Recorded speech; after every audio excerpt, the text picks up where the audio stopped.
Good evening, TDN listeners, and welcome to this week in interview with your host and guide, Anthony Drago. It's a pleasure to be on with you tonight. And as usual, we have a serious conversation in store for you. I hope you have had a wonderful week last week. And I also hope that you're having a great week so far. Wednesday being, as they call it, the hump of the week. And so hopefully you've been rising, and then you are fully engaged and productive this Wednesday, and then you can go to Friday in a strong stride. And so that's my hope for you. But tonight it's Wednesday night, and at 8 p.m. Eastern Standard Time on a Wednesday, we have this week in interview. This week in interview is a program that we've been doing for the last, I think, 12, 13 years. I think it's the 13th season of this week in interview. And I have the privilege of eh, being the host of this week in interview gives me the opportunity to have conversations and to make connections with folks that I may not necessarily come into contact with in my regular day job, in my regular life. And so I consider it a privilege to have those conversations. And I also enjoy sharing those conversations with you. I think that we have robust conversations, we have thought stimulating, thought provoking conversations, and I get to share those conversations with you. So that usually is the highlight of my week. Tonight, we are going, as usual, or as not as often, we go to Dominica, and we are going to be handling some contemporary activities that's going on in Dominica. If you are from Dominica or you're affiliated with Dominica, you will know that on the 19th of March, there was well, I'm going to call it Electoral Reform Bill, although it was composed of three bills. But in it as together as a whole, the bills were intended to make some modifications, some changes to the electoral process in Dominica. And the opposition forces, many of them anyway, um, who have been clamoring and really besieging the government for some kind of electoral reform for the last, from what I can see, probably since 2008. So that would make it, we're in 2025, so that would make it about 17 years, have been really clamoring for electoral reform, some kind of change to electoral process. We've seen observer missions of previous elections from the Organization of American States, from the OECS, from various observers really in their reports after the elections, really citing some improvements, some modifications to the process that would make a huge difference. We've seen also the questioning of the integrity and by extension the trust that folks place in the elections. How much do they trust and how much do they accept the outcome of the elections that we've had in Dominica? And a lot of people think that the Labour Party government, which has been in power since 2025, has been able to remain in power not because of their fighting fairly, but we don't know. We want to explore that tonight. We want to explore that tonight. And so I have a panel of very capable, very qualified guests tonight. Dr. Irvin Andre is a retired judge from Canada, Canada being a member of the Commonwealth. Definitely would have him, and being a Dominican, who from all accounts, not just accounts, we see him on radio in Dominica often. We see the articles that he writes, and his constant engagement with Dominica means that even if he has lived and worked outside of Dominica for a while, he still has his ear on the ground. And so he is one of my guests tonight, Dr. Irvin Andre. Also on with us tonight is Dr. Peter Saint-Jean. Dr. Peter Saint-Jean has not been on with me for a while, but he is no stranger to this weekend interview. I've had him on before, where we've talked about his physiology. How would I say it? It's not just a theory, but it's a concept that he has developed and implemented. So maybe even the word concept, which sort of makes it sound as though it is abstract, may not be an apt description. But he's spoken to us about his theory that he's developed about just how can our society be transformed so that peace and harmony can be a pursuit instead of other maybe gathering of assets and that sort of thing. So he's with us because he's had a lot of experience working with police and law enforcement and armed forces and others just in general, the enforcement of laws. So Dr. Peter Senja is with us. He's currently the dean at his university, and I'm grateful that he is able to take time at his college, I should say.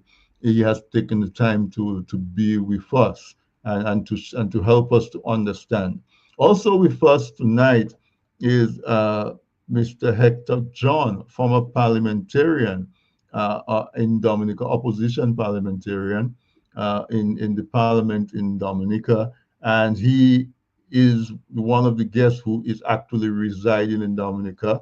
And one of the reasons why this is a topic tonight, as I said, is because I spoke about the bill that the government passed. But while that bill was being pushed through Parliament, we had the second reading, the third reading, and the vote to pass the bill, and it has since been gazetted. Uh, Hector John and some sympathizers, or should I not sympathizers really, but folks who were feeling that the bill that was being passed was not representative of what they were demanding, what they had been demanding since 2008. They mounted a protest, a public protest on that while on the outside, and so he was there, and subsequent to that he was arrested, and folks continue to be arrested for their participation either in alleged planning of the protest, which the government forces are ruled to be an illegal gathering, and that's one of the concepts we want to explore tonight as well. How does a protest get permission, and if it doesn't get permission, what do you do? How is a protest deemed illegal? We will go down that road a bit, but Mr.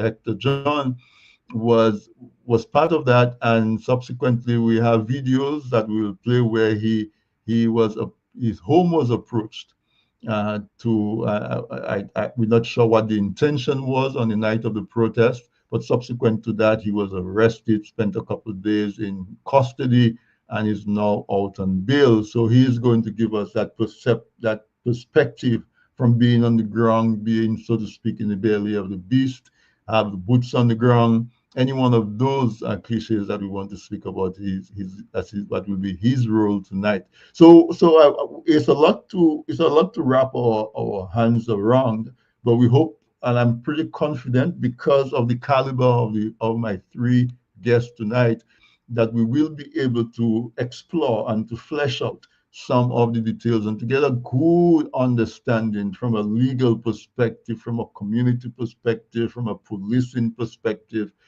from a political perspective, where it all sits in Dominica right now. We will spend maybe a little bit of time on what led us to that. But most importantly, how do we move forward? How do we, as a people, try to heal the fractures that have been exposed, try to see how we can work together to make our young country prosper. And so I know it's not something that we can deal with all in 1 hour, but at least we will get some ideas in front of you that you can continue to chew on, and we can have further conversations, and we can put it in a vein where we can look at what next, or what's the next step. So I am going to start the conversation with the man who's on the ground in Dominica, because I am in New York. Okay, Dr. Seja is also in the United States, but I think Dr. Andre is currently in Dominica, even though he lives in Canada. But I'm going to start with Mr. Hector John. Hector, thank you so much for agreeing to come on, and welcome to this week in interview. It's a real pleasure to have you. Good evening, everyone. Am I being here heard loud and clear? Loud and clear. All right. Good evening. I just want to say good evening to all the panelists. You have two esteemed gentlemen that I have a lot of respect for in Dr. Irvin Andre and Dr. Peter Serja. And Mr. Drago, happy to be here. I met you for the first time some weeks ago in Dominica.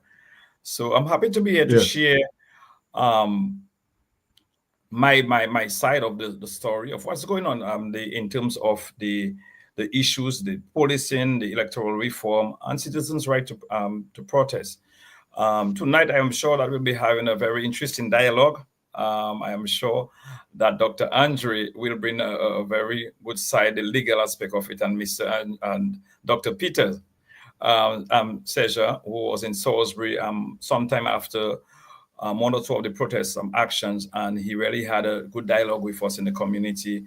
We'll bring some perspective that we all will look at, deliberate on, and most importantly, chart the way forward. And that is very important for me. How do we move forward after all these challenges in terms of the electoral reform? What we were asking for, what we got, and how best we utilize what we got.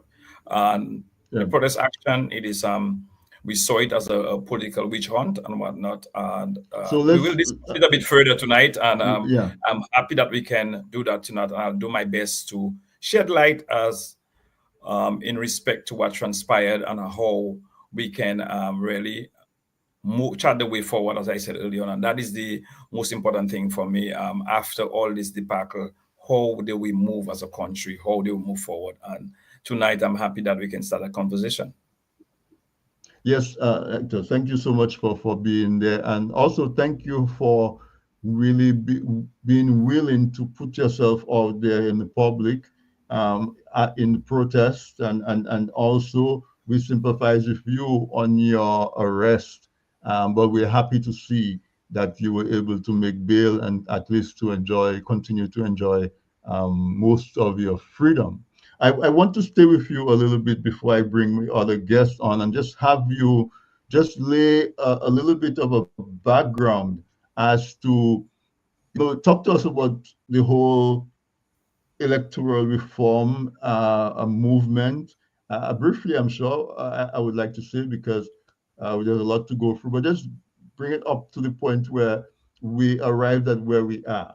Where I listened to some of the regional media, and they seem to be suggesting that, well, the opposition forces have been clamoring for electoral reform for years, for decades almost, and finally, they seem to have moved the Roosevelt Askerith administration to bring together electoral reform, and all of a sudden they seem to turn on a dime and start opposing the very thing that they were advocating for. So I want you to just talk about the whole electoral movement, how we got to the bill, what exactly is, in your opinion, or if you can speak for the ERC or for the movement, if you understand it well enough, what is your understanding of the shortcomings of the bill that was presented to Parliament? Okay, I will start. I will give a bit of timeline, and I will speak off my head because we have been going through that process for a very long time. The electoral reform process started in 2005 after the May 5th Mm, general elections. That was there we started to see plane loads and boatloads of people coming in to vote in strategic communities, constituencies. And so that's where it started. And soon after, the United Workers' Party had a public rally in Newton. I remember that very clearly because I was the Masters of Ceremony for that activity at the Newton Savannah.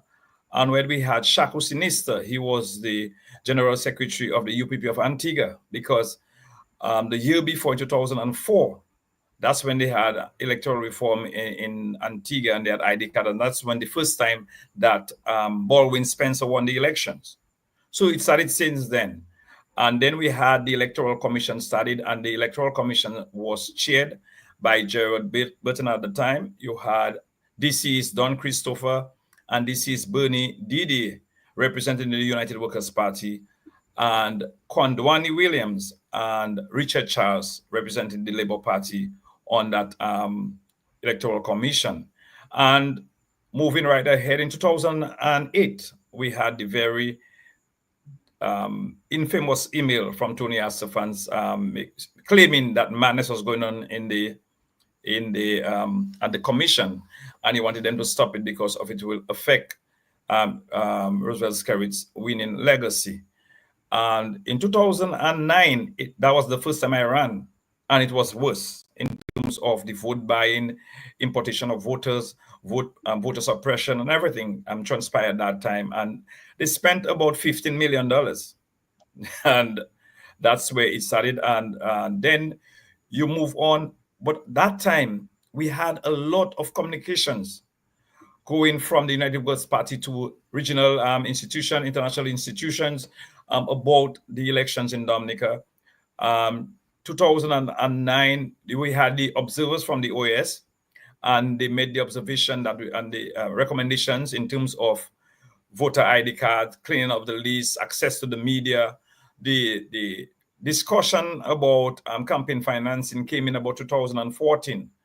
But by 2012, we had the Commonwealth Secretariat, including the General Secretary of the Commonwealth, visited Dominica, and we gave them a good background of what transpired. And so they came into Dominica in 2014 for the general elections. And that's when they said the election was free, but not necessarily fair. And the same recommendations were repeated by the OAS and also the Commonwealth. But even before that, in 2013, let me go back to 2012, the former Prime Minister of Dominica, Honorable Edison James, wrote to the the CARICOM Secretariat, and that time we had Ambassador Irwin Larrock from Dominica was the Secretary General of the Commonwealth. The CARICOM, and Mr. James wrote to them asking, let us have a discussion about harmonized election laws across the board in the region, because we were having a lot of the elections going to the courts. So that means we have a common problem in terms of vote buying and treating and campaign finance reform. And in 2013, September, Mayor Motley, the then opposition leader of Barbados, was the sole consultant on electoral reform for the Electoral Commission in Dominica, and wrote a report and made the same recommendations, because we met with the United Workers' Party at the time in September 2013. That report was presented. And then in 2015, after the election, I remember that Thompson Fontaine, Joseph Isaac, and Mr. Lennox Linton, leader of the opposition, went to Guyana to try to meet with CARICOM and have a discussion about electoral reform. And they were blocked. And I remember that clearly. In 2017, the Prime Minister invited CARICOM Secretariat, the Commonwealth Secretariat, and OAS, and they gave a joint report because they met with us again. And that report is available. Before the 2019 elections, you had pressure groups in Dominica, you had the United Workers' Party, several other people made recommendations. And we remember what happened in Salisbury with Tegias. But let me just reverse a bit to 2017, May 23rd, when the Prime Minister wanted to go to Parliament to make treating and bribery legal. And there was protests outside the House of Assembly, and he pulled back those bills. Remember, Parliament was adjourned before we even discussed anything in Parliament that day. So that was another issue. 2019, when people protested for reform, you know what happened to Salisbury? We got Tegias from 4 a.m. in the morning on December 5th, 2019 to about 12 midday. 2 people got shot, and about people were tear gas and tear gas. It was ambush in the night. And then 2000, then we had Mr. Dennis Byron was in. So Dennis Byron was invited to the report, and we know what transpired there. Then I would say that from after Mr. Byron's report, the Electoral Commission was hijacked by the Prime Minister. Like, he's the one taking care of electoral reform. He's the one implementing. He's the one saying what's going on. He's the one saying what should be in the bill. And people, the Dominicans at large, the ERC, Electoral Reform from Coalition, organized a protest action for March 19th, and because some of the things in the majority of the things in the bill, I think, would work for us in terms of what we're looking for. But we wanted that specific things about cleaning of the list. That is important because you have over a country of about 60,000 people. We have 74,000 plus registered voters. And most times your voting population is about 2/3 of your population or even less.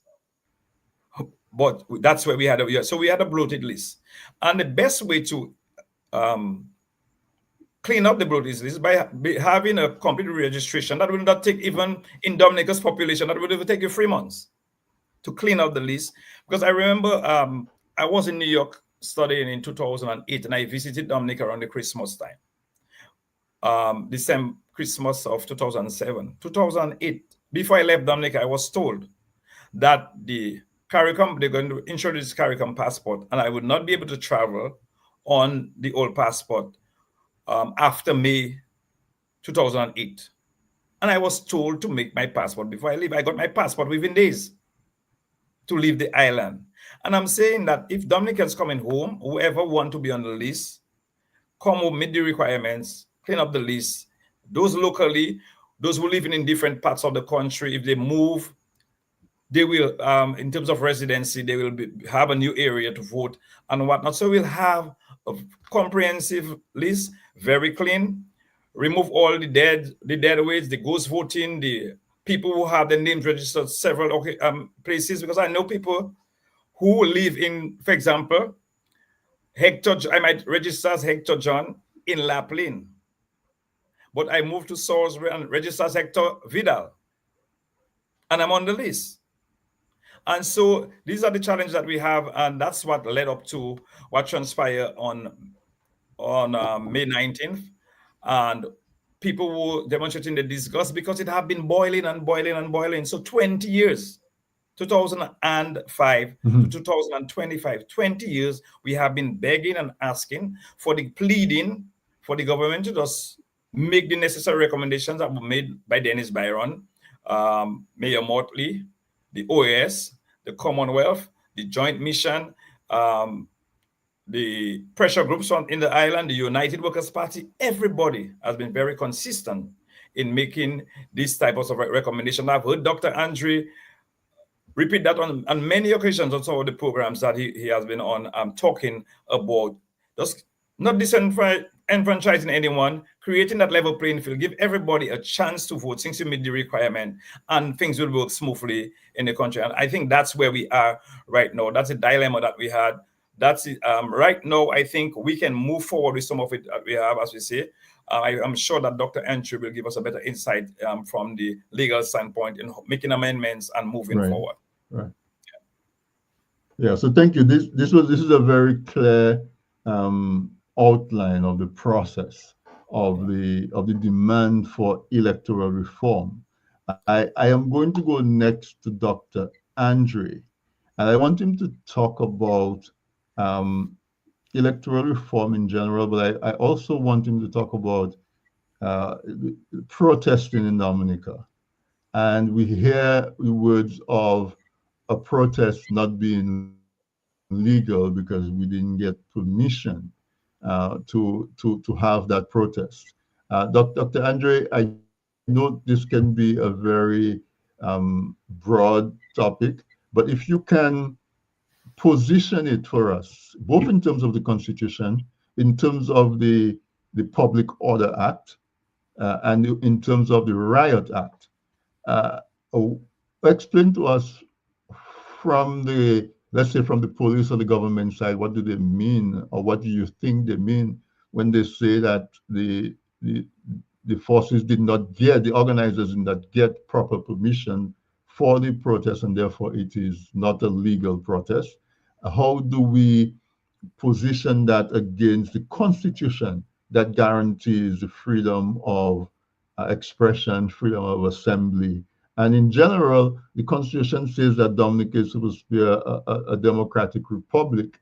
And by definition of a democratic republic, folks, it's understood have a right to voice objection and distaste to to something that their government is doing. So, Dr. Andre, again, take it from, bring us that now into the legal realm of how do you understand it and what exactly should obtain in Dominica if we are in fact a democratic republic. Well, let me thank you for inviting me, and let me thank your guests, and let me thank the esteemed panelists. I'm very happy to be here this evening. I'll cut to the chase. The government and the police forces, they believe that Dominicans who are seeking to engage in a peaceful assembly to express their disgust over what the government masquerades or what the government presents as being campaigned as electoral reform, they are simply dead wrong. No citizen in any democratic country requires the police permission to exercise their rights under Section 1, subsection B of the Dominica Constitution, which guarantees the right of freedom of expression, freedom to peacefully assemble, freedom to associate with others. The extent to which the police believe that somehow permission must be given by the police is indicative of the fact that we've descended inexorably into the realm of a police state. You live in the States. You've seen peaceful assemblies in virtually every state of the Union. You've seen people expressing their opinion with respect to legislation, with respect to developments, certainly with respect to what obtains now if it relates as it relates to the president of the United States and the backlash it has engendered most recently in Wisconsin. This is the very lifeblood of a democratic state. Persons assembling. And here's the problem, Mr. Drago. This incident on March the 19th only only became fractious, it became violent because of the police's intolerance of persons exercising their democratic rights. It is as simple as that. I'll tell you this, as proof that this was a peaceful assembly, there was not a single stone fired by any of the peaceful persons. There was grappling over, as you can see, a barrier, but the law is quite clear. A fight over a barrier does not constitute riotous, tumultuous, and unlawful behavior. It happens all the time. That is not justification for the police to unleash its arsenal of weapons to quell what they perceive and what they framed as a riot. There is no glass bottles on the street. There are no stones on the street. There are no brooms on the street or in the air. There's no weapons found on anyone whatsoever. No knives seized, no baton seized, no whatever that could be construed as a weapon, because the police were acting on the directions of the political directorate. They will not tolerate anything which smacks of dissent. You don't have to take it from me, Mr. Drago. You could take it from the Prime Minister's own mouth. He said in Wesley, if you vote for the UWP, there will be blood in the streets of Dominica. He incited his supporters that they should throw hot water on any supporters of the UWP who come knocking on their doors. He indicated publicly and blatantly there should be no opposition in Dominica. The president, in an unprecedented action, despite the fact that the Constitution says there shall be a leader of the opposition in the parliament, decided on the directive of the Prime Minister's office that there should not be a leader of the opposition. So that is the genesis of what transpired on March the 19th. You saw no demonstrators, or you saw no persons peacefully assembled throwing stones, as you saw a police officer do. You saw no person peacefully assembled attack a police officer, knock him unconscious onto the street, and other police officers joined in the beating of that defenseless man while he was prone on the street. This is not a police state. We should take this very seriously. No leader of the opposition ever said, "No constitution will bind me. I will not obey any constitution in the land." That is the mindset that we have. Whether that mindset was engendered by the proximity to the Chinese state, whether it was engendered by the tradition of autocratic leaders we've had in the Caribbean to some extent, whether it is just a lust for power, whether it's a combination of all three, I do not know. I'm not a psychologist. But the genesis of what transpired on that Dr. day, Andre, sorry? Yes? no, I wanted to ask you a question because I was reading through the Riot Act and the Public Order Act, which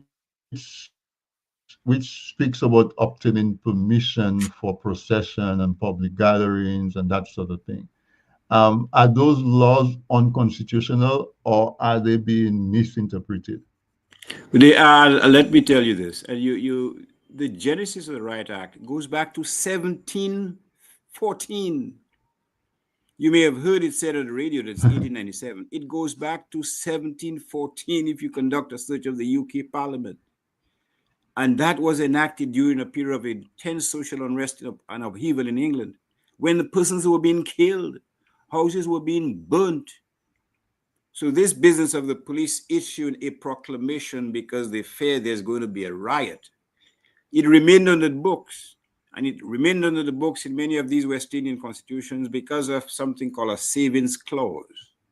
The savings clause says something to the effect that legislation pre-existing the Constitution shall remain in effect. In other words, it is colonialism following the end of colonialism. The CCJ, the Caribbean Court of Appeal, the Caribbean Court of Justice, has struck down many of these pieces of legislation which pre-existed the Constitution. So this is what the state of Dominica is relying on to victimize persons. It is, suffice it to say that, in my view, it is unconstitutional. I hope the lawyers challenge it, and I can tell you that I have dialogue with some of them, and certainly a legal action is being commenced shortly to declare this legislation unconstitutional. There's one provision also, not just the provision under which these folks have been charged, Section 4 of the Riot Act, but Section 6. Now get this. It extends immunity to anyone enforcing the legislation who maim, kill, or even hurt a person engaged in peaceful assembly. Mr. Drago, I know you've been in the States for a long time, but you remember the Dread Act over 50 years ago, enacted on or about November 1974. Yeah. Oh, yeah. That is the only piece of legislation in Dominica which immunized state agents from their actions. And let me remind you of another thing. There has been or have been incidents of extrajudicial killings by the police in Portsmouth a few years ago, right there in that Roseau, whatever you want to call it, in the center of Roseau. There have been police officers caught on video beating senseless persons engaged in peaceful demonstration. In one notorious case, even the brother of a police officer who was at the scene was beaten before his very eyes. This is not Nancy's story, This is not some sitcom I'm talking about. This is what's happening in Dominica, and the world should be sensitized. about the extent to which we've degenerated into this lawless state. So this narrative about, oh, the opposition has been clamoring and now that they get it, they don't want it. No, Mr. Drago, there's the two most important aspects of this electoral reform that are conspicuous by the absence from what happened, what was enacted on March 19th. The demand for campaign financing. Why has there been a demand? I'll tell you why. Some of you know, but your listeners may not know. Because the government has resorted to using the proceeds of sale of Dominican passports, much of which has been hidden, stolen, quite frankly, and hidden in mysterious accounts in Switzerland and elsewhere. Don't take it from me, Mr. Drago. This is one, oops, hello. What's happened there? Can you hear me, Mr. Drago? No, we're there, we're there. Mm-hmm. Okay, because something came up on my screen. Loud and clear, we can hear you. Okay, because a passport seller who sued some of his colleagues for his share of the pie in that Kempinski hotel, he deposed in a New York civil action that the monies, much of the sales of the proceeds of sale, are being hidden in mysterious accounts in Switzerland and elsewhere. So he feared that if he didn't sue his erstwhile colleagues, he would never get his share of the pie. So this is not the opposition making unfounded allegations. This is coming from the horse's mouth. Not only that, Mr. Drago, you were in Dominica recently. You must have been told about the buildings whose ownership seems to be shrouded in mystery. You must have been told about the hotels. Let me tell you this, Mr. Drago. Recently, a few weeks ago, there was a thing on social media by an American tourist. He was in the Kempinski Hotel. And he was saying this is like a ghost town. He was the only visitor in that hotel. The only other occupants were cockroaches and probably the odd mice, and there was no cat to feast on them. But there's no economic justification for these edifices. It's called money laundering. So Dominica right now is engaged in a frenzy of building hotels. Why? Because the money has to be laundered and cleansed. And this is the unfortunate, or this is the inconvenient truth as to where we are. So when we talk about campaign finance refund, campaign finance reform, that demand is aimed at stopping the political directorate from using monies that should have been deposited into the consolidated fund to finance elections to an extent where no one can compete with them. And the other vice that the opposition has insisted upon, in my view, quite rightly. Sorry? Yes, go ahead. I didn't hear that, sorry.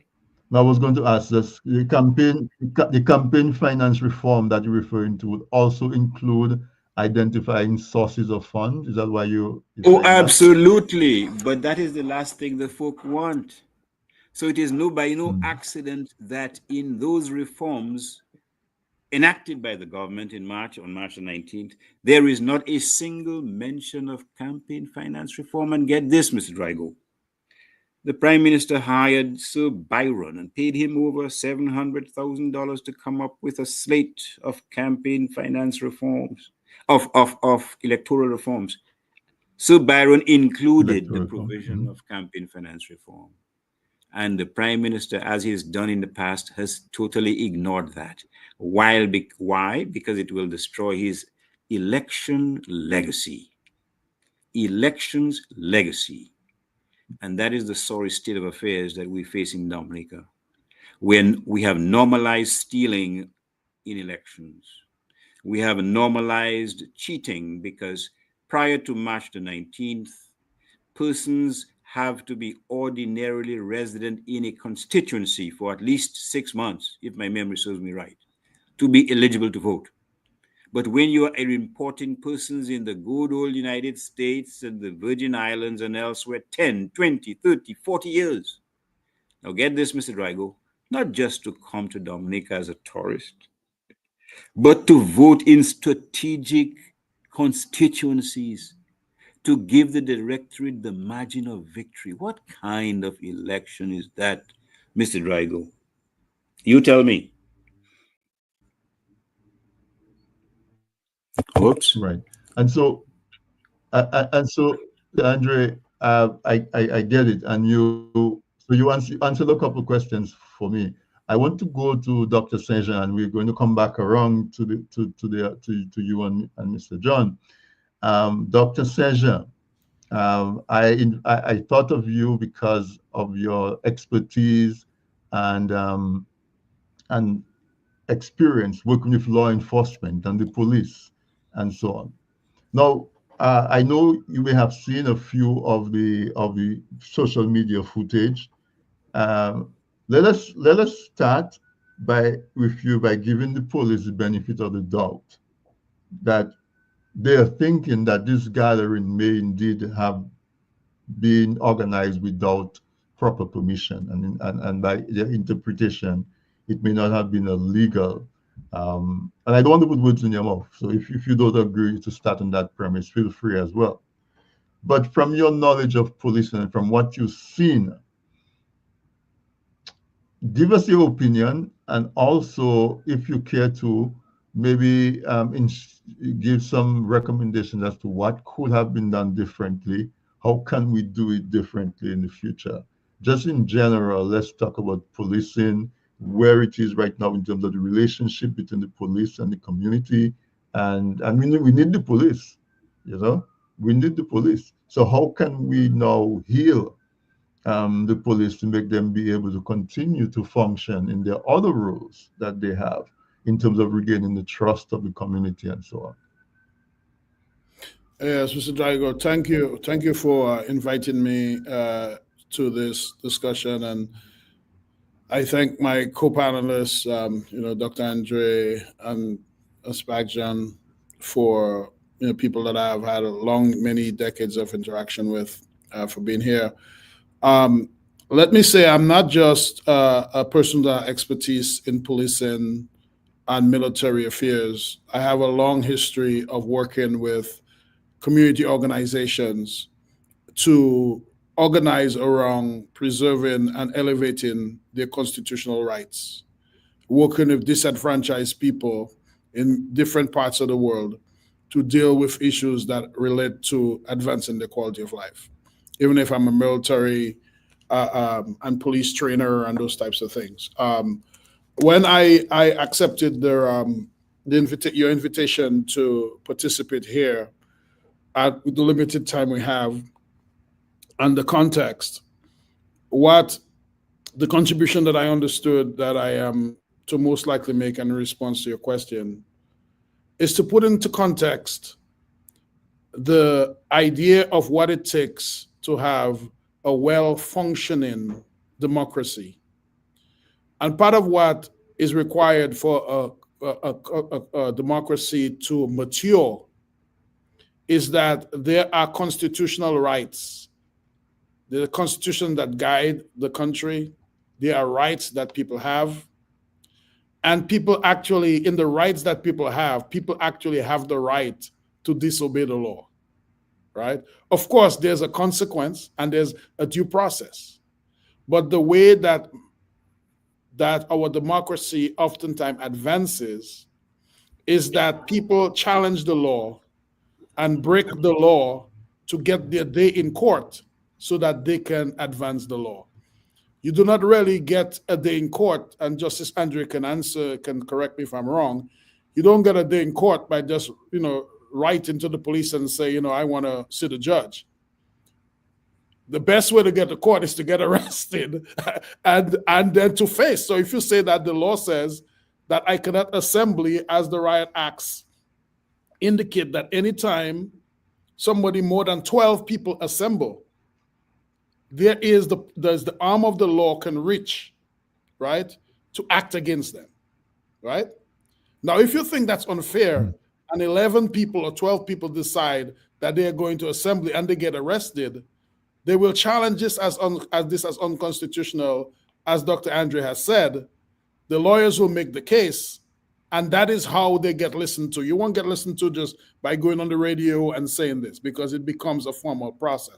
So the law of a mature democracy understands that oftentimes laws are archaic, they are backwards, they are unfair, and people ability to demonstrate their ability to stand up against what they say is wrong. Actually, these things are very important to allow the democracy to mature, because the law of justice sometimes moves very, very slowly. And sometimes we need not just evolutions, we need revolutions. We need to move things. So one of the things that happens that the Constitution does, and a lot of other regulations do, is to protect the right of people to freely assemble so that they can help to advance democracy. The other side of this is that law enforcement agents, many of the students that I graduate here are going to be police CCC, the courts, corrections, or cops, right? And a lot of them will go out there to serve. And when I was in boot camp in the military, I learned that my purpose of joining the military, and I tell my students the same thing, is that you're putting your life on the line to give people the rights to disagree with you. That is the core of serving in uniform in any criminal justice agency. The fact that you have to be exemplary. In fact, if you read the codes of the Metropolitan Model of Policing, it actually talks about how stoic a police officer needs to be.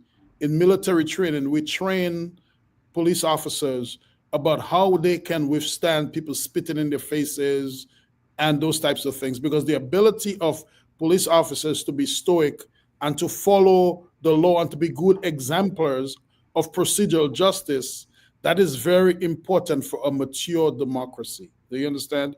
So what we are talking about here is the balance of two things for a mature democracy. One is the ability of people to freely assemble and to be able to challenge the law within certain bounds, to advance their rights, and the ability of the police and the public and the law to protect people in the process of so doing.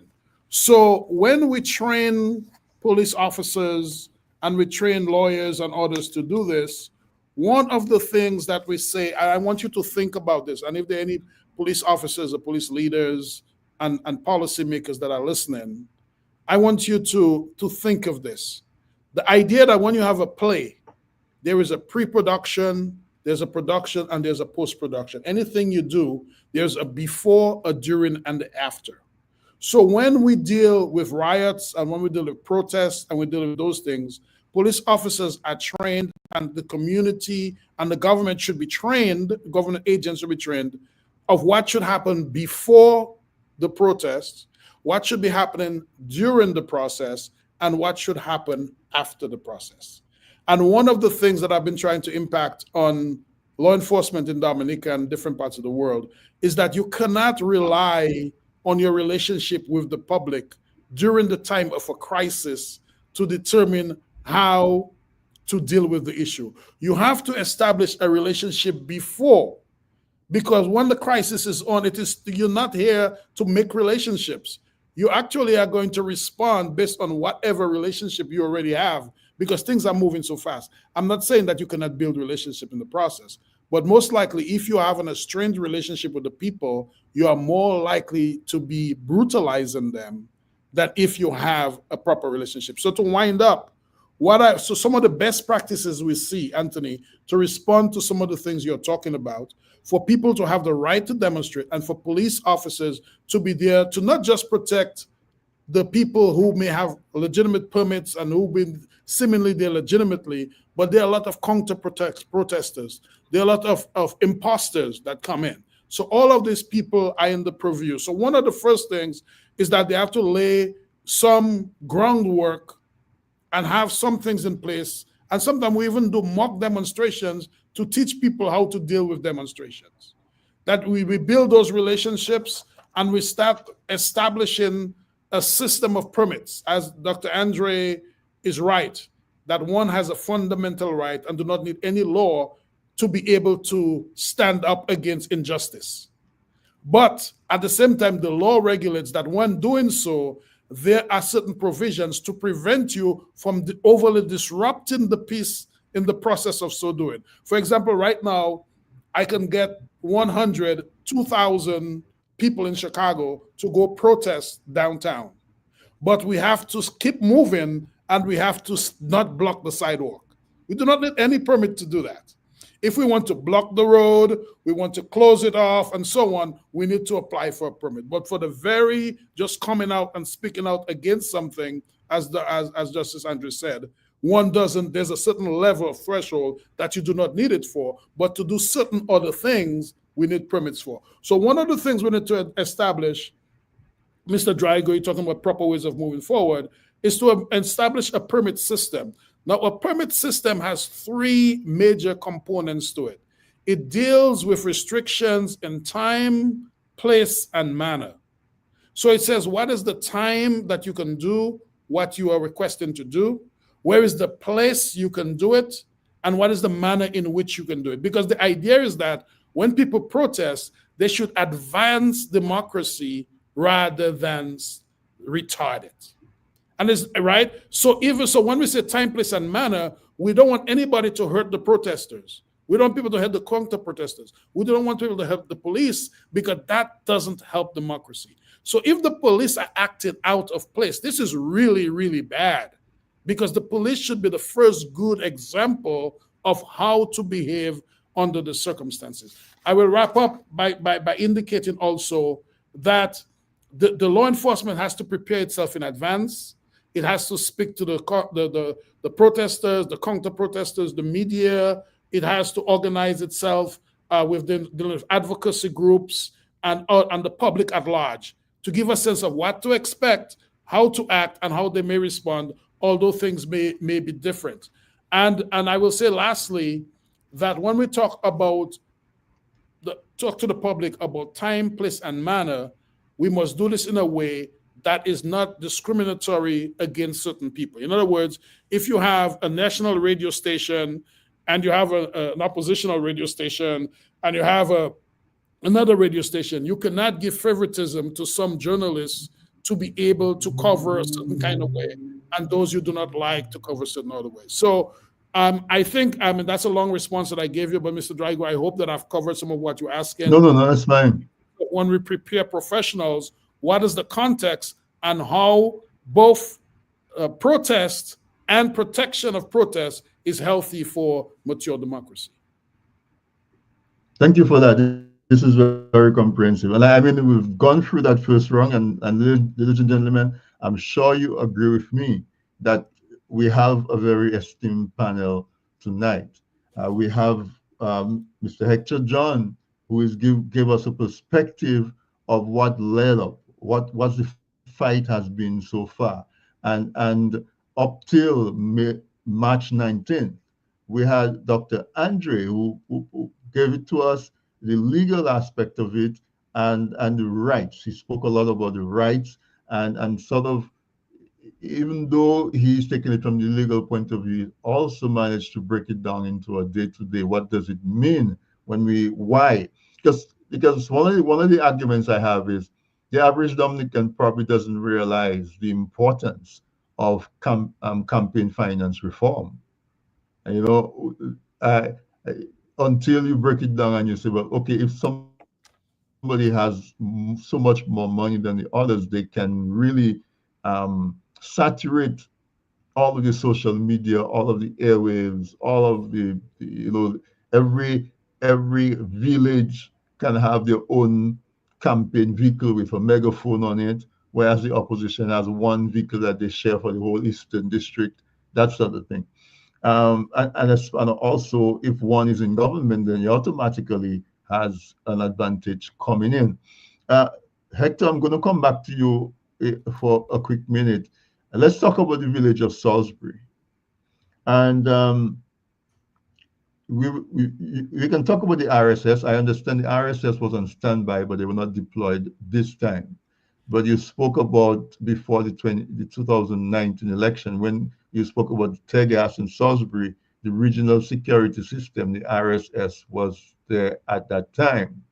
And I always think that it is so unfair. I remember when the opposition forces went to Guyana to try to get the ear of the CARICOM leaders, and CARICOM told them blankly, we cannot give you an audience because we don't interfere in the internal affairs of our member countries.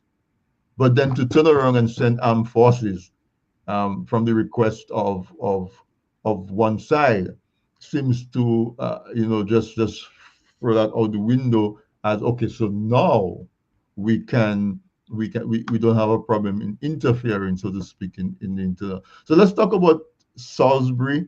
Give us an update on, first of all, how your people in Salisbury are doing. Were any of them severely injured in the last incidents that happened? And what is the state of affairs? You can also talk about the number of your colleagues that were, if any, that were arrested, and if any of them are still in custody. I know, Sam, you have that video. If you have audio, you can go ahead before Hector responds.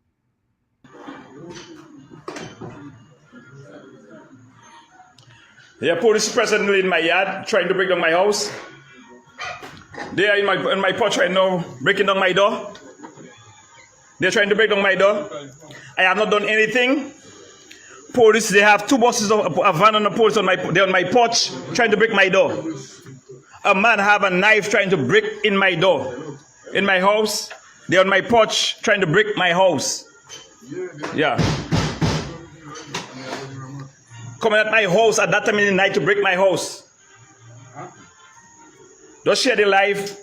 I want the entire village and the world to know that the police on my porch trying to break down my house.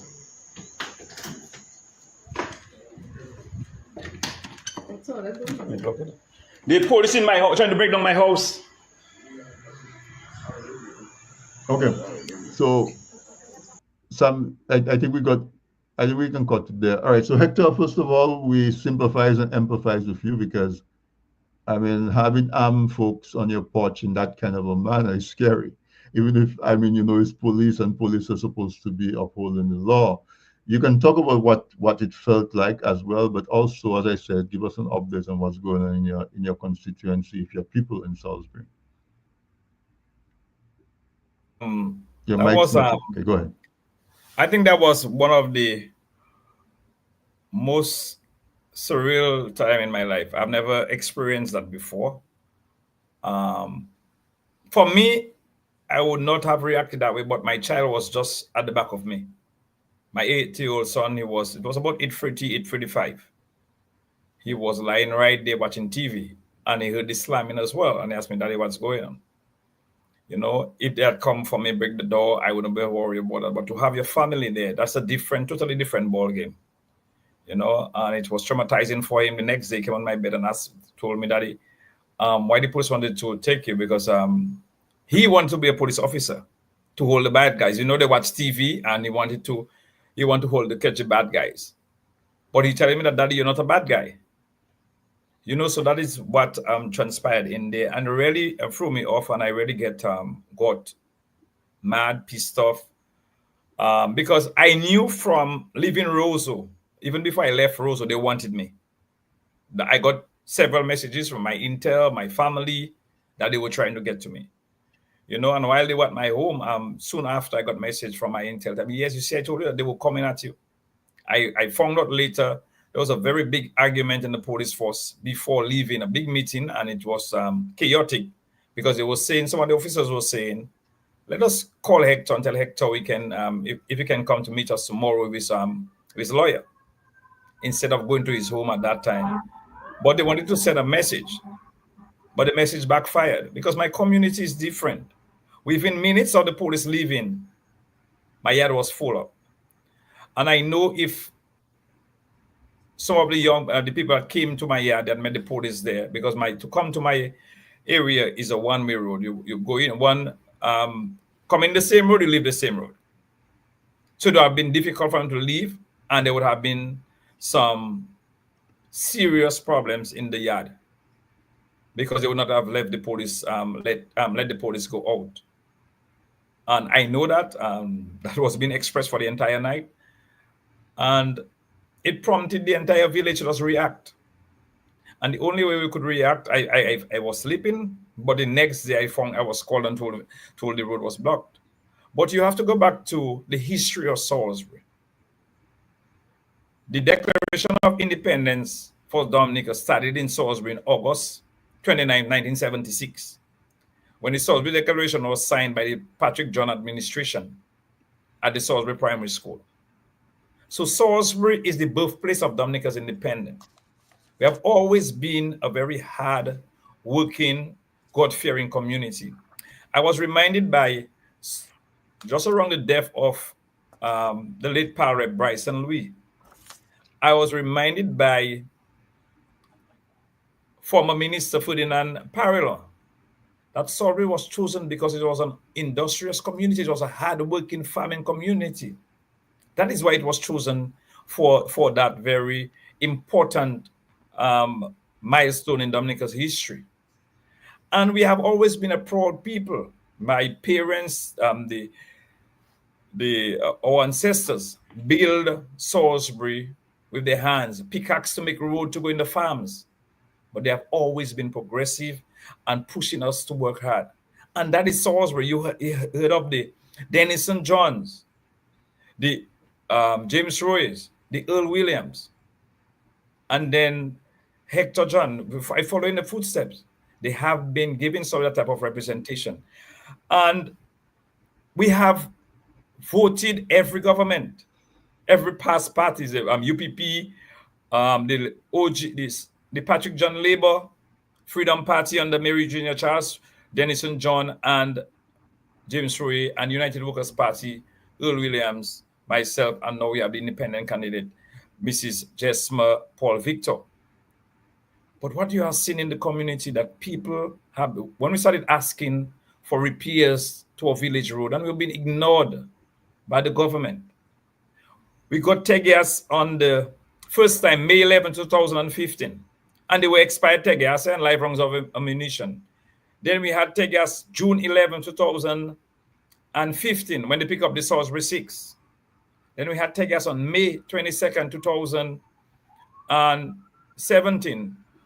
The day before, they were going to take that to make treating and bribery legal in Parliament. We had a protest action in Salisbury, we got tear. And December 5th, 2019, and now. So we have gotten tear 5 times. But look at the pattern. We have had protest actions in different communities, like Kalibishi, Koliho, Layu, Kalinago territory, and none of these communities got tear. Government ministers, government officials made themselves available and went to the communities. But every time we ask for government officials to come to the community, it's tear upon tear, even though we protest and we block roads. And I think for you to get the message to the government sometimes, there must be deliberate inconveniences. You have to inconvenience for a protest action to be successful. There must be deliberate inconveniences. People have to be inconvenienced to go to work, to send their children to school, for there to be transaction between Rose and Portsmouth. That's how we get our message across. And it has ignited a community to be united for what we want. Because 25 years we have been ignored. We depend on agriculture. The most productive farm road in Dominica right now is Salisbury Heights Road. But it is like, right now, a goody track. That road was being utilized by tourists, tour operators going up in the heights of Salisbury. You have the end of Section 8 of the Waitikubuli Trail and the commencement of Section 9 on that road. Yet still, we are being ignored, denied in terms of giving us roads to our land for us to produce. So the community understand the assignment. The community understand what is being done to us.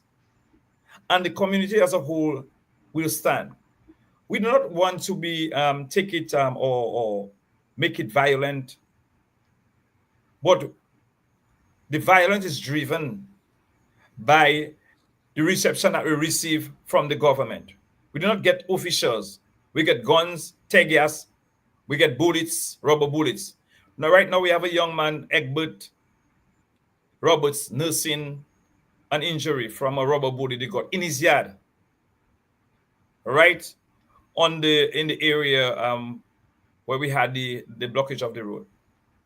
The police left where we had the blockage of the road. That is we call La Vigie, or we call the Resistance Square, and went up in the village, 2,000 feet away from the area, and they were pouring tear gas. They walked down the street on May 20th from the health center, those who know Salisbury, and walked down the village to pump tear gas, and the road was already cleared. You know, telling the young men and women to retaliate. How can you come to my community and begin to pump tear gas? We have lost several of our elderly folks in that densely populated area. In 2014, June, the home of the mother of a police officer got 14 bullets. Idris Joseph and her son was a police officer, Prince Vidal. And up to today, they have not, the police, the Prime Minister, the Minister of National Security, have not seen it fit to come to Salisbury and apologize to Mrs. Joseph, her son, and her son subsequently left the police force. Never got an apology. The bullets are still in the house. And that's where we are as a community. We will not bend backwards, and be passive or play dead and allow the government to just work on us. We are very productive people, hardworking, God-fearing, but we are very stern or very stubborn, I would say sometimes, in what we believe in. And I think if we have more people in Dominica thinking like us, we would have solved that problem a long time. The issue that we have right now with this government disrespecting people, the rights to protest, the rights to demand accountability from the government, the rights to assemble. I was picked up in Roseau in September of 2019, for simply saying, if we do not get electoral reform, there'll be civil unrest. I was picked up. I was charged. That was considered insightful. Yes, I was charged, and I had to go before the court. It was just thrown off the court in February of last year. That matter was dismissed 11 times. You know, and a prosecutor postponed 11 times. You mean what? You know, you said dismissed. I said it was postponed. Sorry, it was adjourned. Adjourned. 9 times. So I had to be back and forth in the court. It was this. Well, the matter was dismissed or nolli prost in February of last year, and a prosecutor from Trinidad, Keith Richards, was brought to Dominica. Just how we had prosecutors brought from Trinidad, Israel Khan, to do the matters for Edison James, Lennox Linton, and Thompson Fountain. He got a fiat. And it is estimated over $15 million was spent for the 8 years. These matters collectively. Wow. You know, and this, if we had gotten about... Yes? No, I'm looking at the time. I wanted to ask you about your recent experience being arrested. I don't know. I know it's an ongoing case, so I don't know how much you can talk about it. But what was your experience? Was there any form of were you physically assaulted or anything while you were arrested? No. I just want to go back to a very important point that Dr. Serja made in terms of community policing. I came from the youth movement, National Youth Council, was chairman of the National Youth Council when it was re-established in 1996. So I was part of the Salisbury Catholic Youth movement.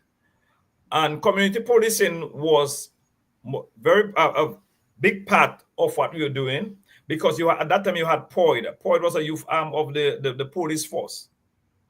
And we worked together in terms of, I wanted to be a police officer. Imagine, I applied and I was too light. I topped the exam and I was too light. I don't want Dr. Andre to hear that. And I was told to come back in July, a few months later. But I started working at the DBMC. But I make that point to show that we respect the police. We have nothing against the police. And when they came for me, I was very disappointed. Even the following day, when we were trying to have discussions to see how we could have that matter resolved before it went into what had happened at the end, about 6 p.m. on that day, on the 20th. That police officers, I spoke with the commissioner, Davidson Valerie, via the phone of the parliamentary representative right now, Mrs. Paul Victor, that's Jesma. And he assured me to take my lawyer, go to the police station or the headquarters, and nobody will harass me or attack me. No police officer will try to pick me up. The deputy commissioner, acting commissioner right now, Lincoln Corbett, called me on several occasions. I called him back, and I was promised to get my lawyer, not to pay. So you see what I'm talking about, community policing, having respect in the police, trusting the police, building a relationship with the police. I agree then. Later down, one of our community leader, Mr. Lenary John, picked up 2 police that include Lawrence, and the other police was Delvin John Lewis. They came to my home and gave me the assurance that no one would pick me up anywhere.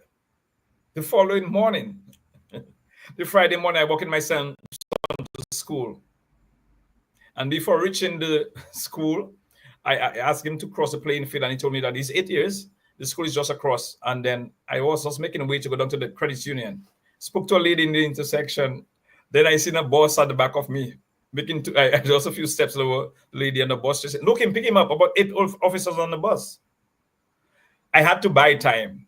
So I ran back up against the bus and escaped to a valley in somebody's house to buy some time, let my family know where I was, and I saw it as pure disrespect by the police, the hierarchy of the force, towards a citizen that they gave the assurance they will not be bothered, just get to the police station and the headquarters. I did that.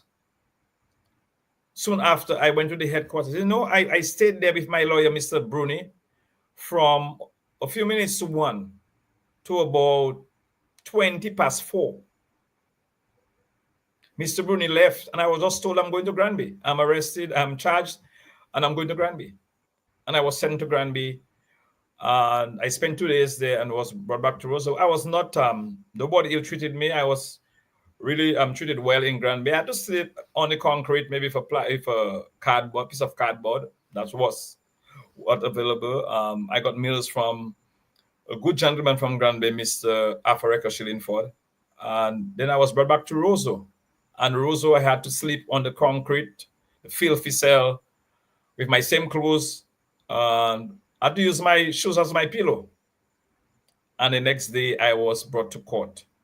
But it showed that, to me, I never felt daunted. I see it was a task that I had to carry for my community and for my country.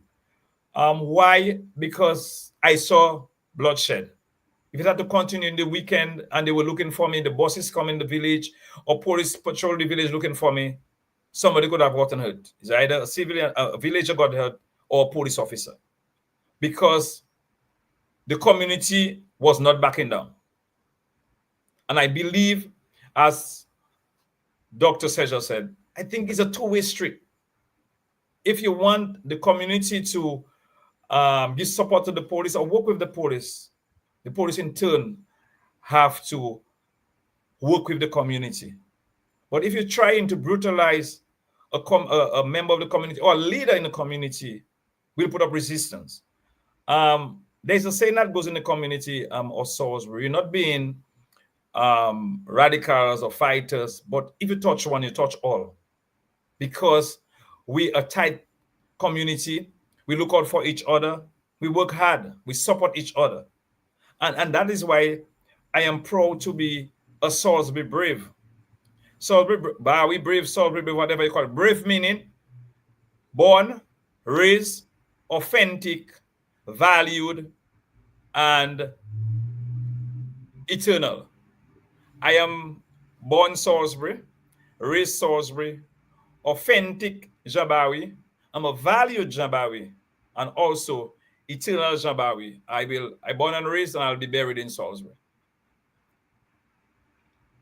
All right, thank you for that. Dr. Andre, I'm back at you, and we're talking about rights of citizens to be able to protest.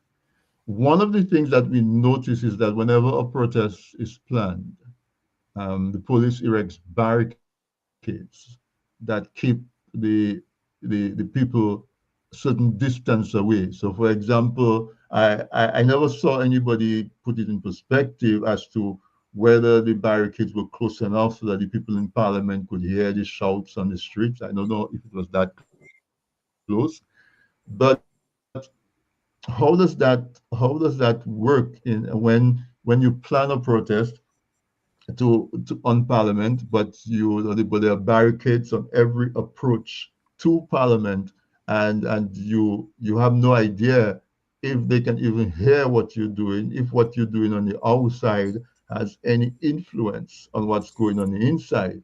It also provides an environment where rumors can easily be spread because folks know somebody says something in the crowd and they say, oh, you hear this and that and that and that, as opposed to if some people, if the crowd is given sufficient access um, to be able to disturb the people that they're protesting after, because as Dr. Sanchez says, the purpose of a protest is to be able to advance the whole democracy. And if the person that is doing what you're protesting against can just go on undisturbed, and they know some people by the market making some noise, but they're in a safe house, how many, hundreds of feet or yards away. So let's talk about that idea of barricades being erected that severely restricts the access of the people doing the protests, and just in general. And also, since we're here talking about electoral reform, there's something that I personally believe, that electoral reform without a demand for term limits, and I don't want us to extend it too far because I promised you guys 90 minutes, and we're approaching that pretty quickly. But if you can just briefly touch on um, what I think is that the demand that was being made by the elected people clamoring for electoral reform was not strong enough, because it did not include term limits, because I see term limits as something that people can get behind. Because if you ask anybody in any of the Caribbean islands, they will tell you that one of the biggest problems that face the Caribbean is because leaders think they can get into power and try to stay there forever. So I'm gonna toss it to you to talk about that, the barricading of people away from where they're protesting, and also is the demand for electoral reform deep and enough and strong enough. Well, first of all, let me deal with the second point, because on a note of correction, I can tell you that I penned a 21 point document regarding campaign finance reform. And very integral to those reforms was the suggestion that there should be a term fixed limit, for obvious reasons. In many of these little banana republic states, the leaders get drunk on absolute power. This is not our first encounter with that type of phenomenon, my friend.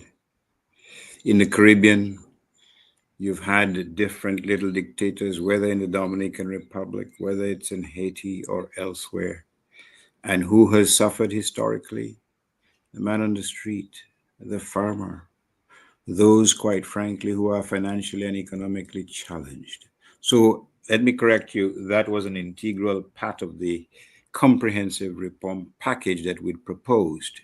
Now, we knew, being realists, that it stood no chance of success because the very nature of the beast is to hold on power as long as possible. Hector John alluded to this. In 2008, a senior lawyer probably would have been this bad if he was in the United States, told the prime minister that your winning legacy will be damaged. Listen to this. If the Electoral Commission continued on its path of electoral reform, re-registering the voter, a new list, 74,000 persons on that list, and less than 70,000 people live in Dominica. Unprecedented. And they want it so, for obvious reasons. It is self-serving. I know, Mr. Drago, you read your Bible and you read about Lazarus who came out from the dead. It looks like, insofar as the electoral list is concerned, we have thousands of Lazaruses coming up from the dead to vote.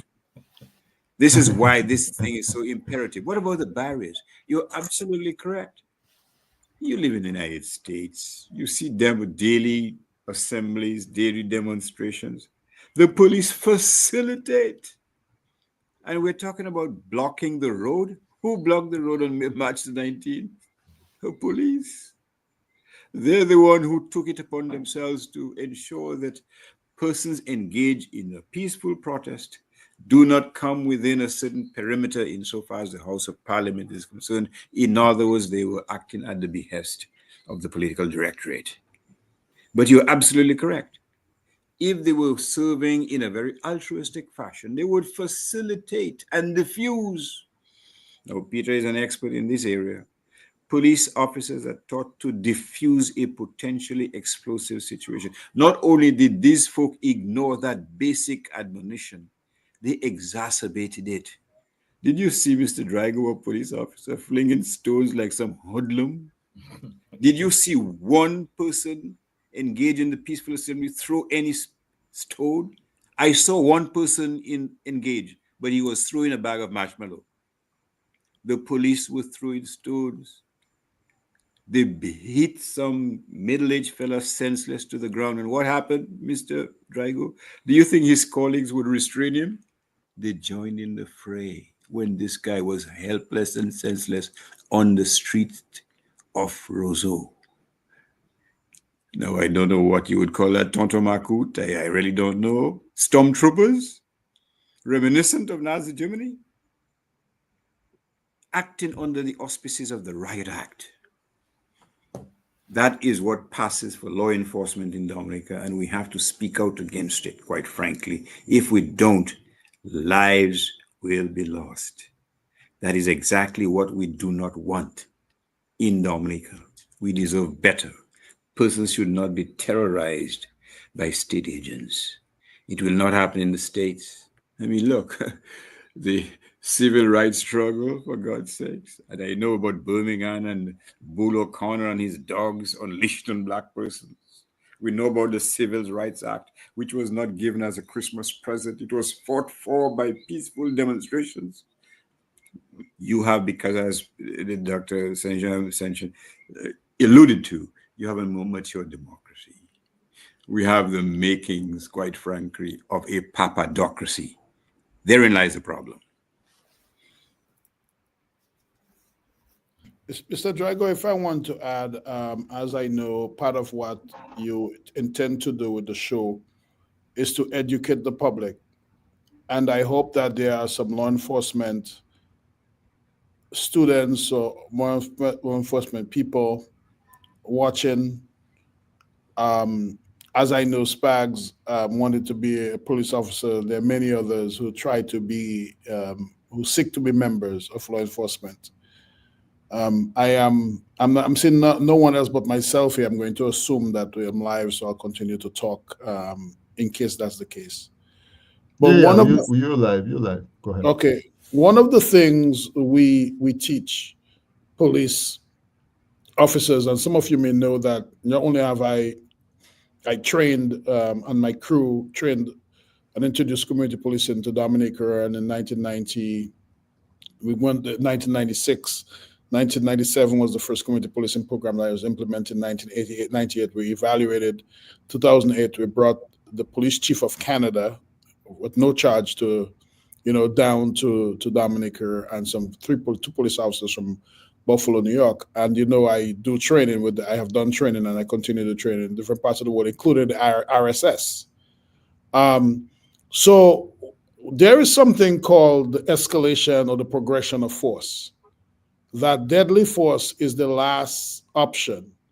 But the whole idea of the escalation of force shows itself in different ways when we deal with policing. For example, in a typical riot, in a well-orchestrated riot situation or situation of protest, when you see police officers, there are different flanks. The first flank, you might see police officers chest to chest, body to body, with face masks, headgear, helmets on, and they are close to each other for a flank.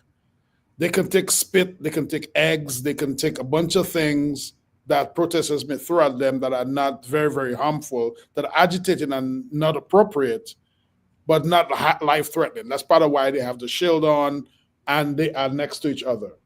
And the next flank usually are the ones with the baton, because if somehow the crowd gets a little more aggressive against a person with a mask, there's somebody with a baton that can break through, right? And they can fall back.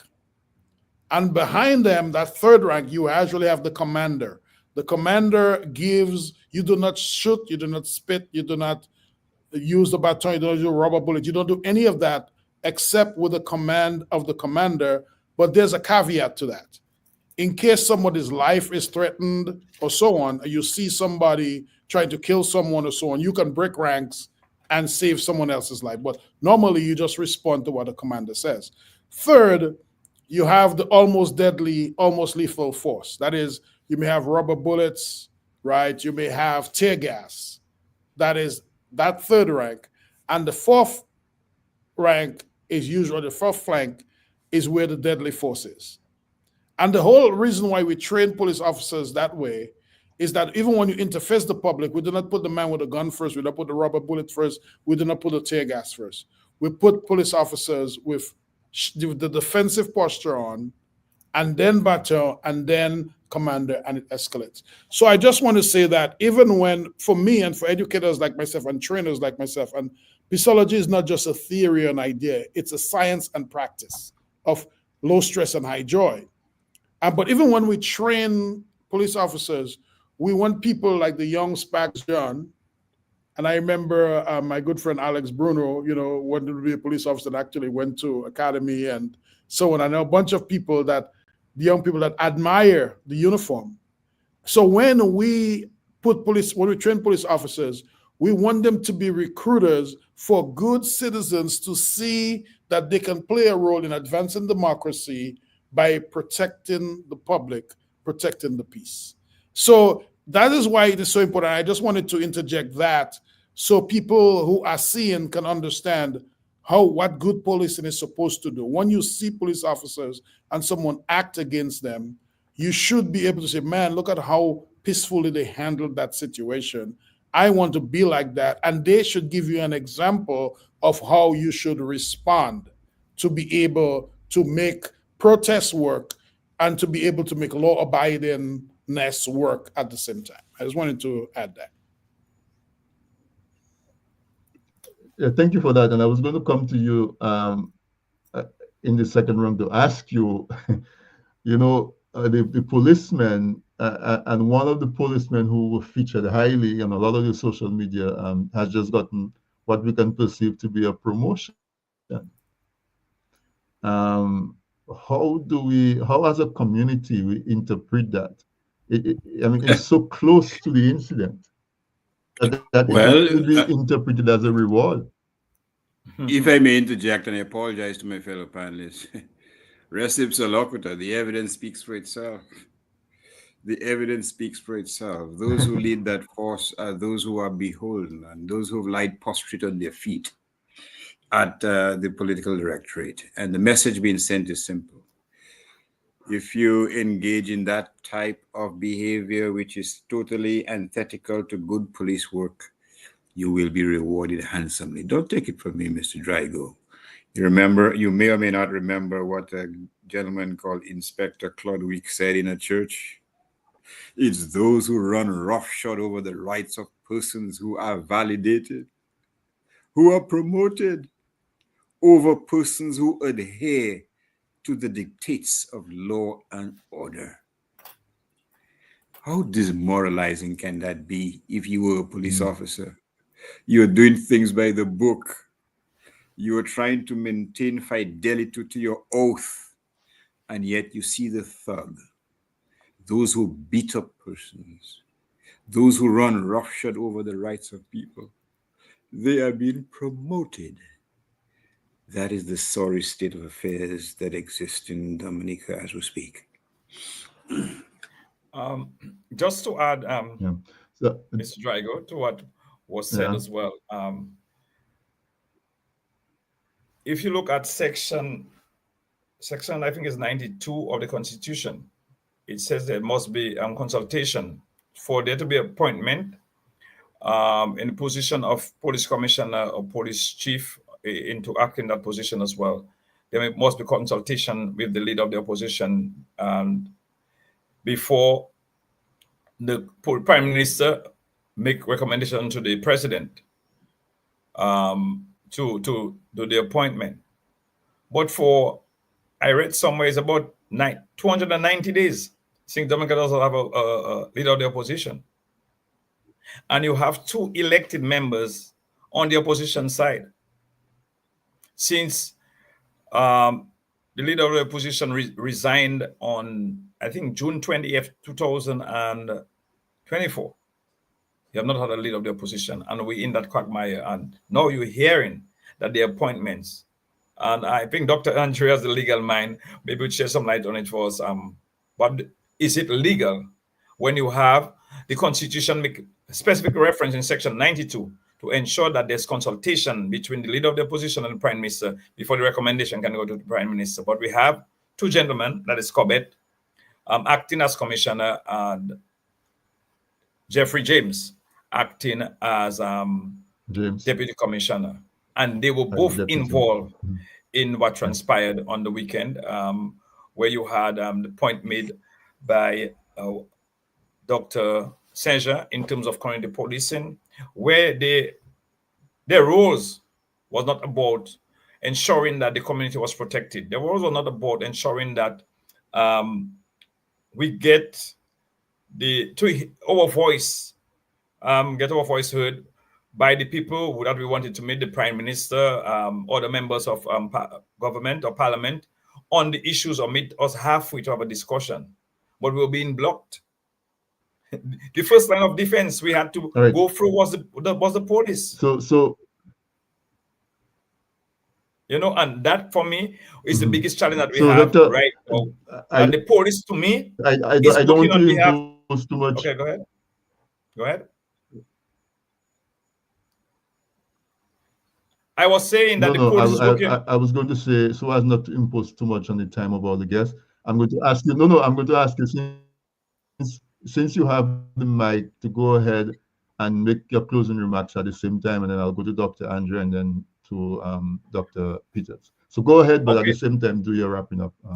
Okay, no problem. I was saying that our first line of defense that we had to make our voices was the police. I think the police should be, as Dr. Andre said, Dr. Andre and also Dr. Seja, in terms of protecting and serving and trying to make sure that you build that bridge and or allowing the people to have a dialogue with the elected representative without being hindered.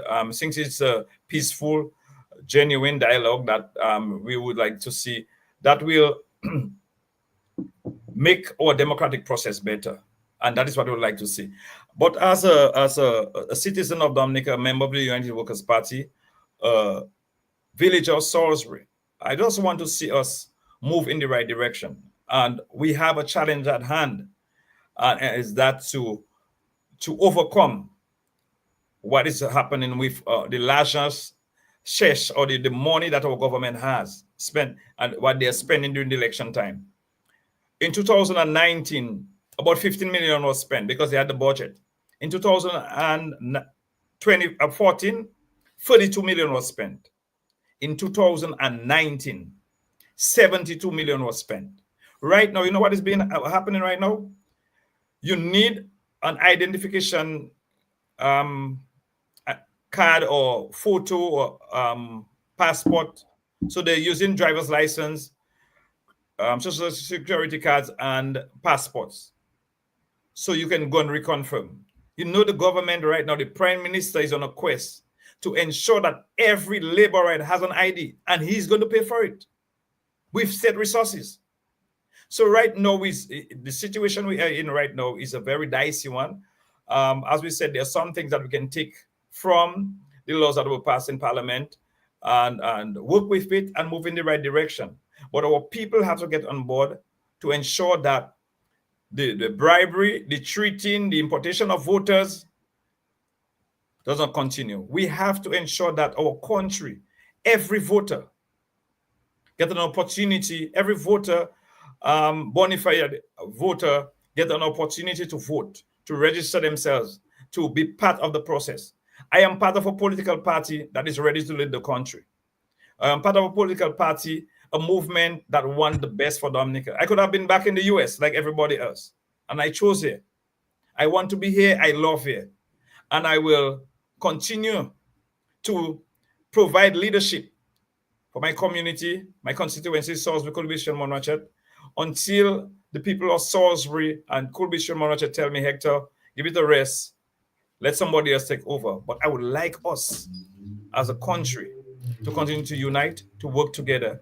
And the obstacles in our way, let us work collectively to remove that obstacle and ensure that we have a country to work, live, and enjoy life. Thank you very much. Thank you so much, Hector. Dr. Andre, I'm coming back to you for wrapping up and closing remarks. Anything that you may have planned to talk about that we didn't get a chance to ask you, or if you just want to summarize, the floor is yours. Well, I will summarize. I think it's appropriate, given that you're in the States and Dr. Sejan, that I end my little presentation by referring to Martin Luther King's famous dictum regarding being motivated by the fierce urgency of now. Dominica, the state of affairs in Dominica motivates all patriotic Dominicans to look at the urgency of the situation and to challenge himself or herself. What can I do? What can I contribute towards making Dominica a democratic state, as opposed to giving a carte blanche or giving a license to the political directorate to run roughshod over the rights of people. One of the things I wanted to talk about, but I didn't get a time, is the odious practice, Mr. Drago, of importing voters, using taxpayers' dollars, using the proceeds of sales of passports, which should be deposited into the consolidated fund, to bring in voters who have been residing, or Dominicans residing in the United States and elsewhere, 10, 15, 20, 30 years, to vote, which is contrary to the Halesbury's Law of England, which speaks to that type of odious practice as being bribery. They know it, we all know it, and yet our leaders in the Caribbean, they turn their heads. They know what's happening. They know what's happening, and they pontificate, Mr. Drago and Mr. Dr. Sejan, about colonialism.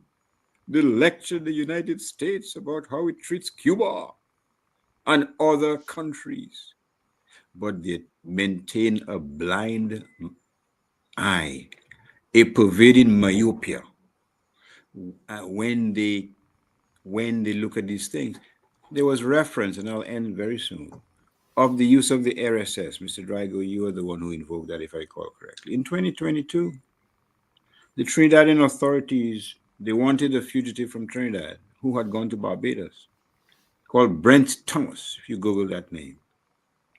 They conscripted the Barbados police to drag him out of his hotel and take him to the airport, despite the extradition laws of that country. And guess on which plane he was deposited and then flown back to Trinidad? On a plane owned by the RSS. So these little potentates in the Caribbean who pontificate about anti-colonialism and all this gibberish, they use that paramilitary force to achieve the ends that they desire. Hector talked about tear gassing of Salisbury in 2019, but he didn't talk about the most egregious part. Mr. Drago, it happened on the very eve of a general election. Just look at this. Look at this. The opposition, one of the main opposition strongholds, on the very eve, less than 24 hours before a general election, the village is tear-gassed indiscriminately. What does that tell you, Mr. Drago? Democracy in action or dictatorship in action? We have to do our damnedest to rescue Dominica from that precipice of dictatorship, which is threatening to throw everyone over and destroy, except for a few who have a golden parachute, whether in Dubai, in the United States, or in elsewhere. Not in Cuba, mind you, not in Venezuela. These oligarchs don't want to go there. They want to go to the Riviera. They want to go to Paris, New York, New York. They want to break bread with the Dr. Peter Sejas. Houston, Texas, here I come. On the backs of Dominica. Don't we deserve better, Mr. Drago? Thank you for listening, and I thank your listeners for also listening, and I commend my panelists for the wonderful job they've done. Yeah, I thank you so much for your contribution. Dr. Seja, there was a question from the audience about what is a good police officer. If you can answer that, and also the question that I posed earlier about if you wanted to add anything to that question about the promotion of some of these officers coming so close on the heels of what happened, because you spoke about a before period, a during period, and a post. And what we see happening in the post is promotions, whether they're related or they just happen to be coincidental. But and also, if you would also wrap up, same thing with Dr. Andre. There are points that you intended to make that we didn't get a chance to talk about. You feel free as well. So it's yours. Yes, I think the viewer asks an important question. What is a good police officer or something like that, right? And a good police officer cannot be understood outside of context. What is policing for? Let us assume that policing in an area is for the upholding of the power of government. Let us assume that policing is for the advancement of democracy. Let us assume that policing is for the advancement of the profession of policing. Each of those ideas will connote a different result in terms of how we judge and understand what is good policing. Where I stand and where I sit at North Park University in Chicago, where I was the director of criminal justice for some while until I became a dean, and where I am the dean of College of Arts and Sciences, and where I train different police officers around the world, and where for me, as a trained military person and someone who has taken vows to put my life on the line, to give people the right to disagree with me, good police officers are ones that put their lives on the line to give people the right to disagree with them, and who posture themselves in the rules of law, the rules of procedural justice, to be good examples for themselves, for their colleagues, and for the society of which they are a part. So this is what good policing is for those of us who consider ourselves to be professionals in the training and professional training of police officers, people who live exemplary lives as civil servants, people who are able to contain, to be self-aware, to control themselves, to not abuse the law, to not abuse other people, and be a good example for others who want to follow in their profession. So I just wanted to give that very succinct answer, right? So that is how it is judged. And other frameworks that may say policing is for something else, then you can judge them based on that. But what we say as professionals is that's not what we are training police officers to be and how we're training them to be good. We're training them to be good by advancing democracy, to be fair, to be honest, to be upstanding, and to be good examples. Now, in terms of wrapping up, I hope that my contribution tonight on this panel is an indication of what it takes to run a good democracy. All of us are part of a home where a father or mother is working, children are going to school, you may have a chauffeur or not, somebody may be cleaning the yard or you are doing it. But while somebody is in the kitchen cooking, or while somebody is in the garden working to prepare food or on the job working, nobody tells the other person that because I'm cooking food in the kitchen, you need to stop working and come to help me prepare food. You need to cook food, you need to work, you need to clean, you need to do all of these things together.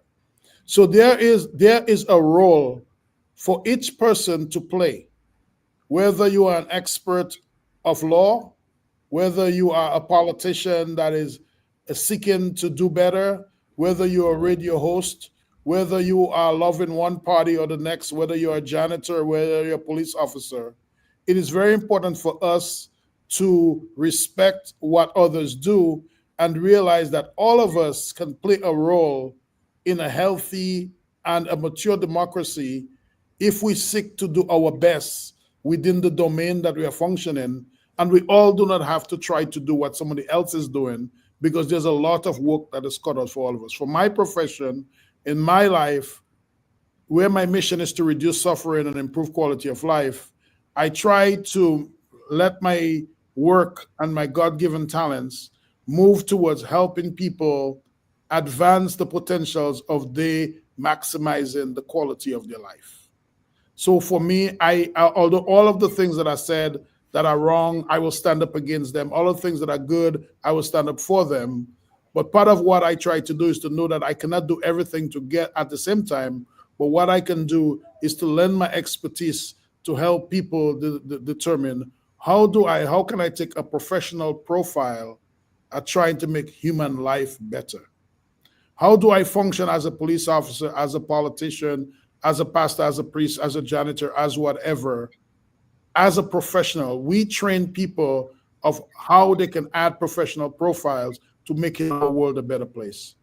And when people who are professionals act out of order, it is good that people whose professions, whether it's in journalism or law, politics, media, whatever, point out those bad things so that we can continue to train other people to do better in our democratic society and in other aspects of our lives. So I'm thankful to be here, to have the opportunity to help impact the education and the gifts that I have, as we try to have a good balance between allowing people to have the right to demonstrate and to stand up against oppression and wrongdoing. And at the same time, we have the right to protect the state and to protect the people and to protect the public so that they continue to participate to advance great democracy or whatever other concepts we believe to help human beings not just live good lives, but to live great lives. And not only for us to be satisfied and be experts at being able to teach what we can practice, but how can we be experts at practicing what we preach? How can we be experts at practicing what we teach? So it's not good enough to be able to say, well, all things need to be done. It's good. It's better to live the life that is exemplary as an example of the things we are saying, what society should be. So I hope that I have contributed to that vein. And Mr. Drago, I'm happy to join you and anybody else anytime, as long as we can continue to help people understand how they how they can continue to help make our world a better place in spite of the ugliness that faces us and in spite of the challenge that may be ahead of us. Thanks for the opportunity. Thank you. Thank you so Yes. much, Dr. Sergeant. Thank you, Dr. Andre. Thank you, Mr. Hector John. And thank you to our audience. We had a pretty good audience tonight, and they stayed with us throughout the entire program. They participated because I think discussions like these are important on several fronts, not least of it being that we demonstrate that we have the expertise. We have folks with the training, with the knowledge, with the experience that can come in at where we are now and contribute to moving the process forward. And tonight, the panel, I feel really honored and really humbled that you, all three of you gentlemen, took the time out of what I know is a very busy schedule to come in and to have this conversation. And to have this conversation a little bit away from the noise. Not that the noise is unnecessary. The noise is necessary because that's how you get attention. They say the squeaky wheel makes the most noise, gets the most attention. That's the one that gets the oil. But to really be able to sit down in a very sober and professional way and to put, take an analysis, take a broad view, and to narrow it down into what we can do. And so, members of the audience, I hope that you all gained a real sense of additional knowledge from tonight's conversation. I hope you take that conversation out there with you and share it with other folks. Think about it. What we have to do is that Dominica is about to be 50 years since it's been independent. What is our aspirations for our country? What would we like to be able to tell our kids, our colleagues that Dominica is when it is 50 years? 2028 will be 100 years. That's just 3 years from now. What kind of aspirations can we set for ourselves as a people? That's good, that we're going to be proud of as we celebrate our 50th year of anniversary. And that's how I think we have to put all of these things into perspective. Yes, we have some rips and we have some tears and we have some grapples, but as Dr. Sanchez says, all of this is what's contributing to us being able to promote our country as Hector John described it, the best place to live, the best place to work, the best place to enjoy life. And we as a small country, we know we know everybody, and so it should be that we can flip the script. I was reading somewhere that where you have like a homogeneous demographic, you tend to have more lenient enforcement and imprisonment and so on. So by that I mean, like if you go to the Scandinavian countries, for example, where they're almost all Caucasian, their penal laws and their imprisonment is the most gentle you will find most of the times.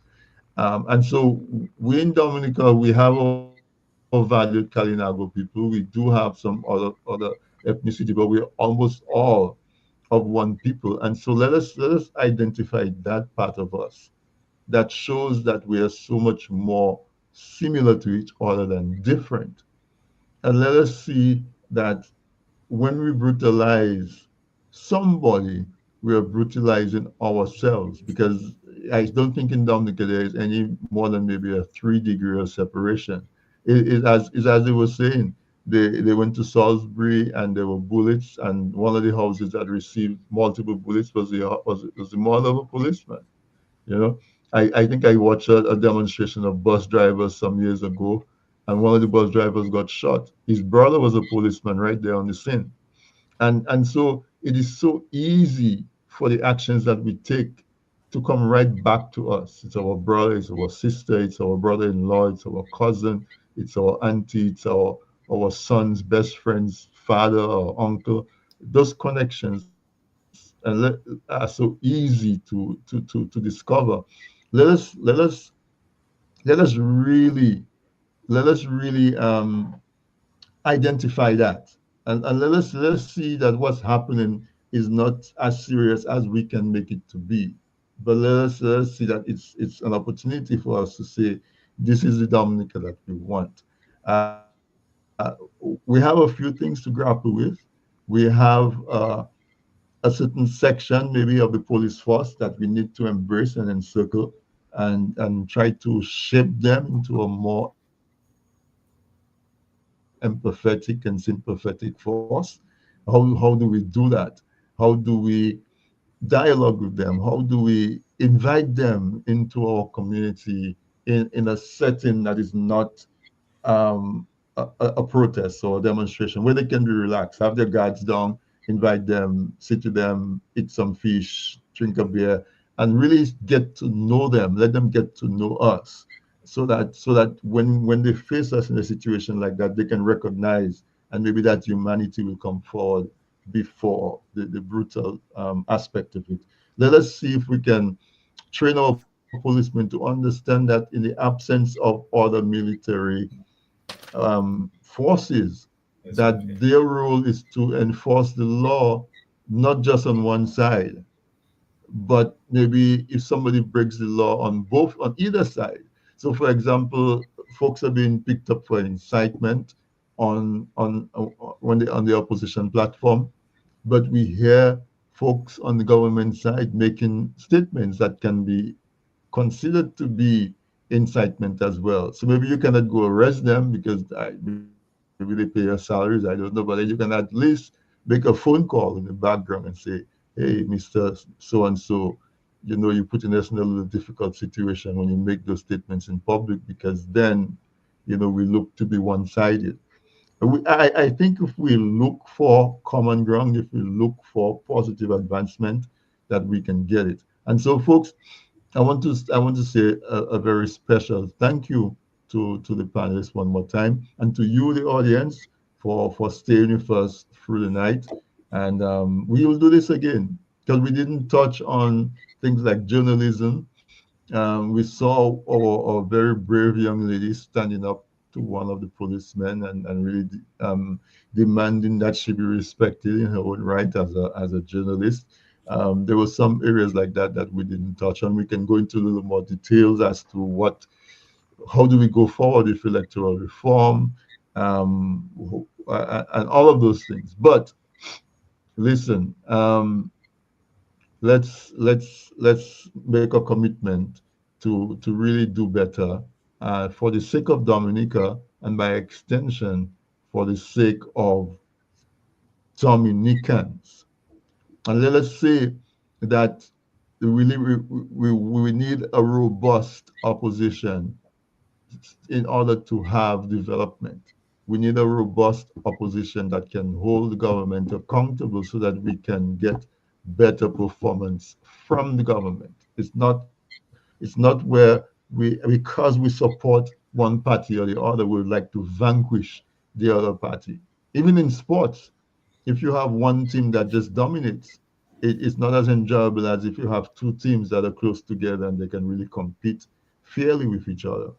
And so I want to say good night to folks, and let's keep our eyes on it. Let us be each other's keepers. Let's be each other's protectors. Let us be a little more brave. I was a little disappointed to see a young lady being roughed up a little bit and not one person stepping forward to her defense. Is it that we have that opinion that the police would really be so harsh with us if we stepped up and said a word for the young lady? So let's resolve to really be each other's keeper. And so, folks, I wish you a wonderful remainder of your week. Enjoy your weekend, and we'll be back next week for another installment of this weekend interview. Good night, everyone. Good night. Thank you for having me. Yeah, good Good night. night. Good Thank night. you, everyone. Thank you, You're Sprang, very welcome. Dr. Peter, Mr. Drago, Mr. Thank you, George. gentlemen. God bless. Thank Sleep you. well, folks. All All right. right. Thank Bye bye. you. Thank you so much. Thank you. All right. Bye.